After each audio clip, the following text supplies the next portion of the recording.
Hi everyone, I wanted to show you that I took my old mandrake that I made apart and decided to improve him. So if you want to know how I made the mandrake in the first place, I'll put the link in the description box below. I'll also put like a card at the end of the video for you. So I took my mandrake out of the pot, and the reason he hasn't got anything on his bottom half is because that was inside a black plastic pot and you couldn't see it, so I didn't bother to make it.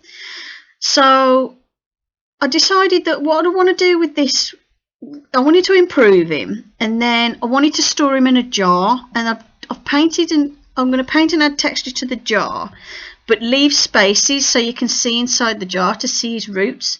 So I needed to create the lower half of the mandrake, so I needed to create his little root system. And to do that, I just wrapped him up in some masking tape, and then I used masking tape which I wrapped around and twisted together to create the little root systems coming from the bottom of him. And also the reason I've done this as well is I don't want to have him in like fake soil or anything. I like the option of being able to take him out the jar and just have the mandrake out on his own. So I wanted to create the whole root system and actually not glue him into the jar and fill the jar with sand or anything, because then I've got the option of taking him in and out the jar if I want to. But I've also made it so that the gaps in the jar will allow you to see the roots through the jar. So here I'm just checking the length to see how long I need to make the roots, and then using masking tape to create little branches off those long pieces that I created to make it look like a little root system. All this is going to be coated in PVA glue and tissue paper, 2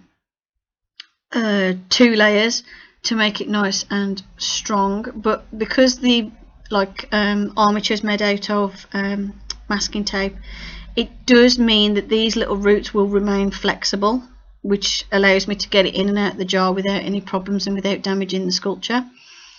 And I know, like, obviously if you're going by the film references and stuff, obviously if he's out the jar he's going to scream, out the dirt he's going to scream.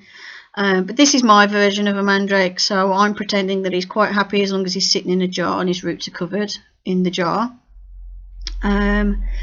So yeah, so I decided to improve him because he's one of them where it's one of the old sculptures I made. I mean, I've got to have done him what? It's got to be a couple of years ago now, isn't it? And I keep looking at him thinking, yeah, he needs work. I need to fix this or fix that, because his leaves had all broken off ages ago. And he's one of them where it's like, I need to try and improve him and add a bit more to it. And so I decided to give that a go. So here I'm making his little arm roots longer and a bit more tapered. I wasn't quite happy with the shape of them when I made them last time, so I'm just tweaking the shapes of those. And as you can see, I've done the roots on the bottom of the doll, because it is a doll that I've covered in this. And basically once I was happy with him with the roots, I worked on these arm roots, and then I started to work on the branches at the top. Here I'm just lengthening these little root pieces I made. I felt that they were a bit too wide and they weren't long and tapered enough, so this is why I'm adding little bits. And it's dead easy, you just roll up some masking tape and then add it on, and you shape it and bend it.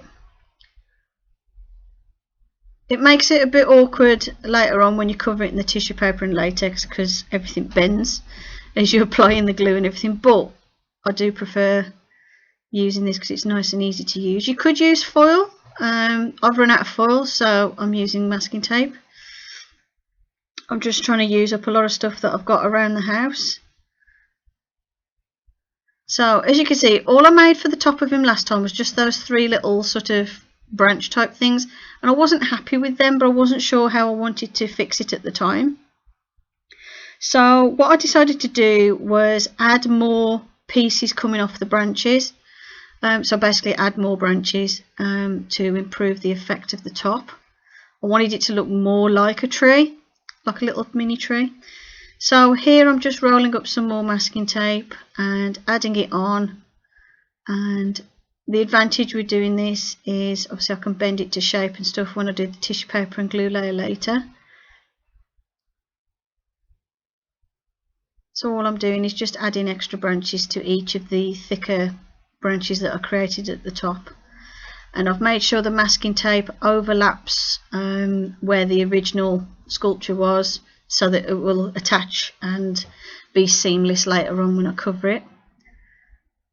And I did the same for all the branches at the top. Basically everything was tapered off, everything had extra branches stuck to it, and yeah, so that's what I did to improve the top of it. And then what I did was I coated the whole thing in 2 layers of PVA glue and tissue paper and left that to dry. Then I painted the whole thing dark brown and I dry brushed a lighter brown over the top and a little bit of white, which you can see here. And then what I did was glued on some fake mossy stuff that I've got. This is from a miniature kit that I've used before.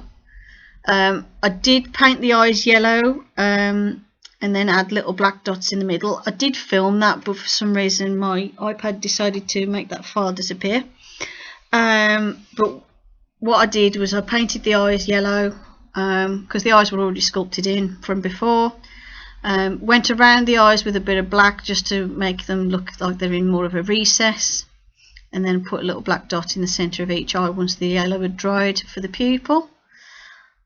I might put like a little bit of resin or clear varnish and gloss varnish over the eyes at some point, but I'm making sure I leave it to dry well before I do that. Then I use some PVA glue and this fake moss stuff that I've got to put little bits of moss and things over him. The jar was just covered in a layer of tissue paper and PVA glue, and then some areas I rubbed away to create these little spaces so you can see inside the jar and see his roots. The spaces are not very big. I could have probably done with making them a bit bigger, which I probably will do later on. And I added some dry brushed some grey over the top of the black of the jar, and then added a bit of moss on the jar as well. I wanted it to look like he's sat in that jar for quite a while, so he's gone a bit mossy, and basically I wanted to make it look like this little mandrake is quite happy as long as he's sitting in a jar of water, basically. Whether I add resin into the jar or anything later on just to make it look like there's water in there, I don't know. Probably won't, because I want to be able to take him in and out of the jar. But yeah, that's it. That's how I improved my baby mandrake. Hope you enjoyed the video. Thank you for watching, and in the next one I'll do leaves and the label. Thank you for watching. Bye for now.